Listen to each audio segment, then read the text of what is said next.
안녕하세요. 미주형 보썰입니다. 오늘 이야기는 친구에 대한 이야기입니다. 어떤 이야기가 우리를 기다리고 있을지 지금 바로 시청해 보겠습니다. 시청 전 구독, 좋아요 한 번씩 부탁드리고요. 이야기 시작합니다. 저는 부산에 거주 중인 30대 남성입니다. 제보하는 사연은 어릴 적부터 친하게 지낸 친구에 대한 이야기입니다. 해당 친구 이름을 가명을 사용하여 동수로 부르겠습니다. 동수는 저와 같은 초등학교를 다니며 친해졌고 초등학교 3학년에 같은 반 되었습니다. 동수의 첫 인상은 지금 생각해도 착하게 생겼다는 말밖에 나오지 않는데요. 하얀 피부에 쌍꺼풀 없는 큰 눈과 차분한 생머리를 한 남자아이였습니다.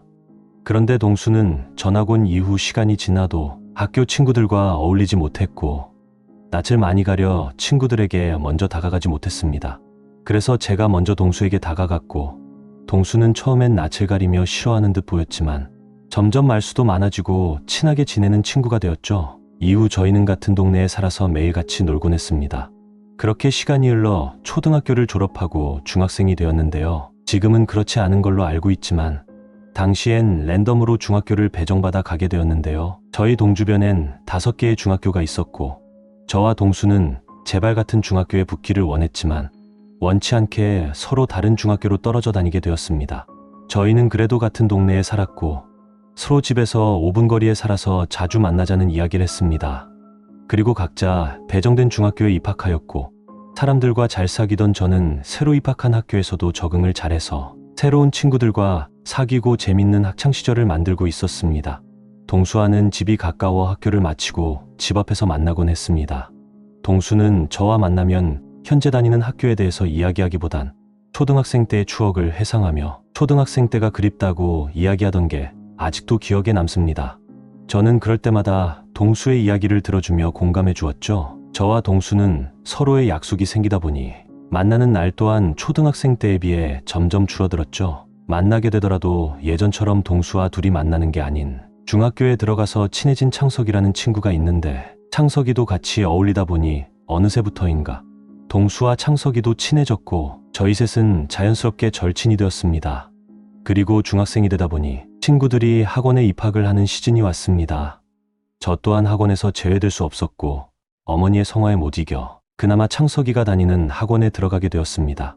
얼마 뒤 동수도 학원에 다녀야 한다는 이야기를 들은 저와 창석이는 동수를 꼬셨고 같은 학원에 다니며 학교에서는 아니더라도 학원에서만큼 하루에 한 번씩 보자는 이야기를 하였는데요. 동수도 저희가 그렇게 이야기를 하니 좋다며 이야기했고 저와 동수 그리고 창석이는 같은 학원을 다니기 시작했습니다. 그리고 얼마 뒤 시험 기간이 다가오니 평소 학원을 다니지 않던 친구들까지 학원에 다니기 시작했습니다. 물론 저희 학교 친구들도 왔고 동수 학교에 다니던 친구들도 저희 학원으로 왔는데요. 동수는 학교 친구들이 학원에 오자 평소와 다르게 의기소침한 듯 있었고 저는 뭔가 모르게 달라진 동수를 보며 요즘 왜 이렇게 말이 없냐며 물었죠. 그러자 동수는 몸이 안 좋아서 그런 거라며 학원을 못 다니겠다 했는데요. 저는 동수에게 학원에 같이 다니자며 계속 매달렸습니다. 그리고 며칠 뒤 학원에 새로운 친구가 들어왔는데 그 친구는 동수와 같은 학교 교복을 입고 있었고 누가 봐도 말썽을 많이 피우는 아이처럼 보였습니다. 그리고 제가 본 게 잘못된 게 아니었는지 자기소개를 하는 시간이었는데 동수를 보며 아는 척했고 동수는 얼어붙은 얼굴을 하며 인사를 받더군요. 저는 동수 친구인가 생각하고 동수 옆자리에서 친구냐며 물었는데요. 동수는 그냥 학교에서 알고 지내는 아이라며 더 이상 이야기하기 싫어 보였습니다. 그리고 수업 도중에도 새로운 동수 친구는 동수를 보며 피식피식 웃었고 쉬는 시간이 되자 동수에게 달려와 처음 들어보는 동수 별명을 불렀는데요. 동수의 별명은 듣는 사람이 인상이 찌푸려질 정도로 듣기 거북했고 동수는 그런 별명을 들으면서도 아무렇지 않다는 듯 웃었습니다. 그런데 동수의 웃는 모습을 보자 동수 친구는 동수를 아무렇지 않게 때렸는데요. 저는 그 모습을 보고 그 친구에게 지금 뭐 하는 짓이냐며 물었지만 그 친구는 무슨 문제라도 있냐는 듯이 저를 바라보았습니다. 그리고 그 타이밍에 그날 늦잠을 자서 학원에 늦게 온 창석이는 새로운 친구를 보며 반갑게 웃었는데요. 둘은 초등학생 때 동창이었고 저와 그 친구가 싸울 기운이 보이자 무슨 일이 있냐며 물었습니다. 그러자 동수는 아무 말도 못하고 앞에 서 있었고 그 친구는 동수 어깨를 감싸며 애가 우리 학교 셔틀인데 친한 척 좀 하려고 하니까 저를 가리키며 애가 방해한다며 웃으며 이야기하더군요. 그리고 창석이가 그 친구에게 이야기를 해서 싸움은 일어나지 않았습니다. 저는 그 이야기를 듣고 평소 저희와 만날 때마다 옛날 이야기를 하는 동수의 모습이 생각이 났고 그제서야 동수가 학교 생활이 힘들다는 걸 알게 되었습니다. 이후 저희 셋은 만나더라도 학교에 대한 이야기를 꺼내지 않았고 한 번씩 길에서 동수 학교 친구들을 만나면 동수에게 욕을 하는 모습이 보였지만 어떻게 해줄 수 없었습니다. 그리고 시간이 흘러 저희는 고등학생이 되었습니다.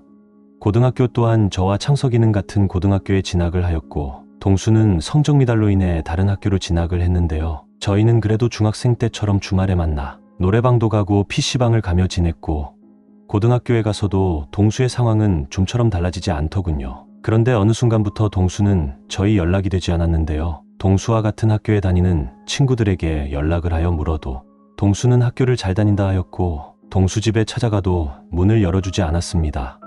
이후 저는 동수와 2년이라는 시간을 같이 보내지 못했는데요. 고3 수능이 끝나고 저는 동수가 너무 보고 싶어 동수에게 다시 찾아갔습니다.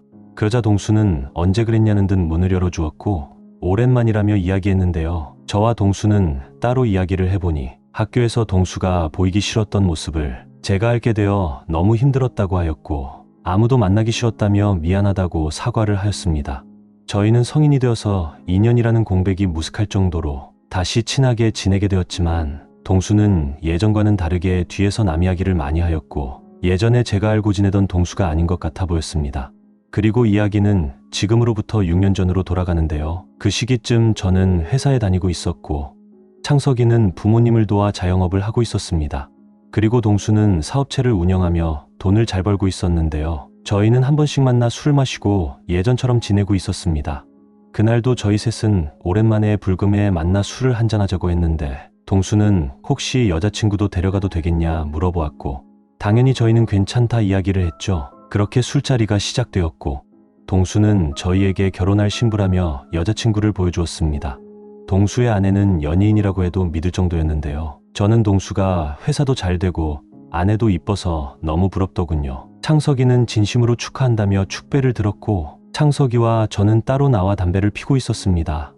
저는 동수 너무 부럽다며 돈은 없어도 되니 저런 여자친구만 있어도 좋겠다 했죠. 그러자 창석이는 가게 안에 있는 동수를 한번 보고서 아무 말도 하지 않았고 담배를 피고 자리에 앉아 무언가 생각하는 듯 하다가 동수의 과거에 대해서 아무렇지 않게 웃으며 이야기했습니다. 저는 옆에서 말을 돌리려고 했지만 창석이는 정신 나간 듯 동수가 들추기 싫어하는 학창시절 이야기를 했죠. 동수는 고개를 숙인 채 이야기를 들으며 아무런 말도 하지 않았고 저 또한 둘의 모습을 바라보며 더 이상 말리지도 못하고 있었습니다. 동수는 여자친구를 데리고 계산을 끝내고 자리에서 먼저 일어났고 저는 창석이에게 도대체 왜 그런 말을 하냐며 물었죠. 그러자 창석이는 예전부터 찐따세크 놀아주니까 재수없다며 이야기했고 창석이는 동수의 뒷모습에 대해 저에게 이야기해 주었습니다. 동수는 어릴 적부터 뒤에서 다른 사람 이야기하는 것을 즐겼는데요. 동수는 아니나 다를까 창석이에게도 제 이야기를 하고 다녔다고 했고 창석이는 동수의 뒤가 구린데 제가 만나니 자기도 만나는 거라고 하더군요. 저는 솔직히 기분도 나쁘고 충격도 받았지만 평소 동수가 뒤에서 사람 이야기하는 걸 많이 겪었던 터라 당연히 다른 사람에게는 내 욕도 하겠지라는 생각이 있어서 그러려니 하게 되었습니다. 이 이야기를 다른 사람에게 하면 그런 친구면 애초에 끊어야 하는 거 아니냐고 하겠지만 동수는 제 어릴 적부터 친구여서 그렇게 쉽지 않았습니다. 창석이와 둘이서 이야기를 나누다 그날 술자리는 끝이 났고 당연히 그날 이후 동수에게 연락이 되지 않더군요. 메신저를 확인해보니 저와 창석이를 차단했더군요. 그리고 6개월이라는 시간이 흘렀는데요. 창석이에게 전화 한 통이 걸려왔습니다. 전화를 받아보니 창석이는 울면서 전화를 걸었고 저는 무슨 일이냐 물어보니 창석이의 아버지가 묻지마 폭행을 당했다는 소식을 들었는데요. 창석이는 당시 경찰서에 신고를 한 상태였고 창석이 아버지는 다행히도 생명에는 지장이 없었습니다.